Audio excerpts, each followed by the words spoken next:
सर्वांना श्री स्वामी समर्थ. तर सकाळी छान अशी देवपूजा वगैरे झाली, दोघांचा चहा वगैरे बनवून घेतला आणि आज थोडं लवकर उठले होते, त्याच्यासाठी घरातील सर्व काही कामं आवरून घेतली होती.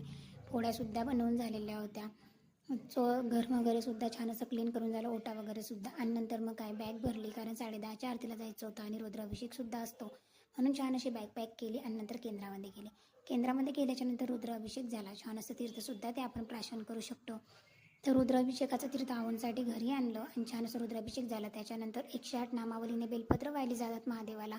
ते सुद्धा छान 108 तांदूळ वाहून घेतलेले होते, कारण एवढे बेलपत्र मिळणे अशक्य गोष्ट आहे, इकडे शक्य होत नाही, सिटीमध्ये नाही मिळत. त्याच्यानंतर घरी आली आणि 12 वाजेला छान अशी झटपट अशी मुगाची डाळ बनवली, कारण खूप जास्त भूक लागलेली होती.